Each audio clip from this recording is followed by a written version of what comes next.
अस्सलाम वालेकुम नाज़रीन, मैं हूं आपकी होस्ट सुबह अंसारी और आप देख रहे हैं सियासत और पीके। पाकिस्तान की अदलिया की तारीख में एक नए बाब का इजाफा हुआ है जब पाकिस्तान की आला तरीन अदालत यानी सुप्रीम कोर्ट में एक खातून ने बतौर जज हल्फ उठाया। जी, हम बात कर रहे हैं जस्टिस आयशा मलिक की, जिन्होंने सुप्रीम कोर्ट ऑफ पाकिस्तान की तारीख की पहली खातून जज की हैसियत से हल्फ उठाया।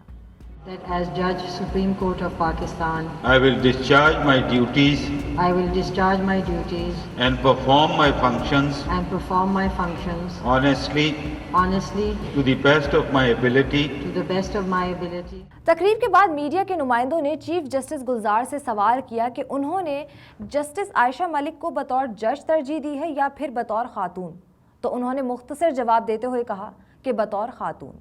इसके अलावा जब सहाफ़ियों ने उनसे इस्तफसार किया कि सारी दुनिया आज पाकिस्तान में पहली खातून जज की सुप्रीम कोर्ट में तैनाती का मंजर देख रही है, तो इसके जवाब में उनका कहना था कि अल्लाह बड़ा है। जस्टिस आयशा मलिक 1966 में लाहौर में पैदा हुई। उन्होंने इब्तदाई तालीम पेरिस और न्यूयॉर्क से हासिल की और फिर कराची ग्रामर स्कूल से सीनियर कैम्ब्रिज मुकम्मल किया। उन्होंने लाहौर में पाकिस्तान कॉलेज ऑफ लॉ से कानून की तालीम हासिल की और फिर LLB करने के लिए अमेरिका के हार्वर्ड लॉ स्कूल कैम्ब्रिज चली गई। जस्टिस आयशा मलिक को 2012 में लाहौर हाई कोर्ट की जज तैनात किया गया था, जहां वो सुप्रीम कोर्ट में हल्फ लेने से कबल तक चौथी सीनियर तरीन जज के तौर पर काम कर रही थी। जस्टिस आयशा मलिक को बैंकिंग, NGOs, माइक्रो फाइनेंस और स्कॉलर ट्रेनिंग प्रोग्राम्स की माहिर वकील तस्वुर किया जाता था। वो पंजाब यूनिवर्सिटी में बैंकिंग लॉ और कराची के कॉलेज ऑफ अकाउंटिंग और मैनेजमेंट साइंसेज में मर्केंटाइल लॉ पढ़ाती रहीं। जस्टिस आयशा मलिक को इंग्लैंड और ऑस्ट्रेलिया में ख़ानदानी कवानीन के मामलात जैसे कि बच्चों की तहवील, तलाक, ख़वातीन के हकूक़ और पाकिस्तान में ख़वातीन की आइनी तहफ़्फ़ुज़ के मसाइल शामिल हैं में माहिर गवाह के तौर पर भी बुलाया जा चुका है। जस्टिस आयशा मलिक की तैनाती सुप्रीम कोर्ट में तैनात गुज़िश्ता कई महीनों के बहस के बाद हुई। उनकी मुखालफत करने वाला एक बड़ा धड़ा था जिसका कहना था कि justice Ayesha Malik Lahore high court की सीनियरिटी में चौथे नंबर पर हैं और उनको सुप्रीम कोर्ट में प्रमोट करने का मतलब अदलिया में सीनियरिटी के असूल के खिलाफ वर्जी है।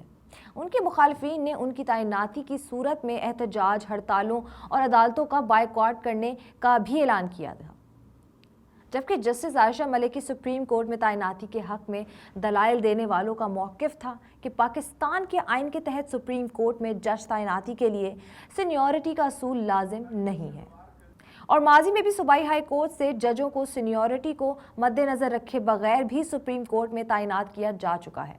जस्टिस आयशा मलिक को सख्त और बासूल जज समझा जाता है। वो कई बड़े फैसले कानून के मुताबिक करके अपनी काबिलियत पहले ही मनवा चुकी हैं। जस्टिस आयशा के करियर का अहम तरीन फैसला यकीनन उनका 2 फिंगर टेस्ट के खिलाफ फैसला था।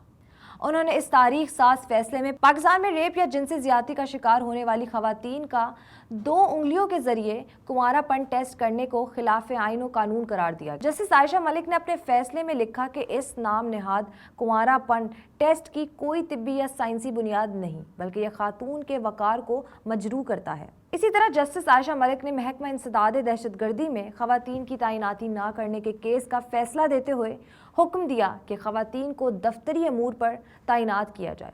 उन्होंने फैसले में लिखा कि सनफी इम्तियाज़ पर खवातीन को नौकरियों से महरूम नहीं किया जा सकता। इन केसेस के अलावा उन्होंने मुल्क के बड़े सियासी मुकदमात जैसे कि हुक्मरान जमात पाकिस्तान तहरीक इंसाफ के रहनुमा की दरख्वास्त पर शुगर मिल्स को जनूबी पंजाब की कॉटन बेल्ट में मुंतकिल करने से रोकने का हुक्म, शहबाज शरीफ की नैब केस में जमानत बाज गिरफ्तारी मंजूर होने के बाद दोनों जजेस ने इख्तलाफी फैसला दिया, तो इस लार्जर बेंच में जस्टिस आयशा मलिक भी शामिल थी, जिसने शहबाज शरीफ की चंद माह पहले जमानत मंजूर करके रिहाई का हुक्म सुनाया था।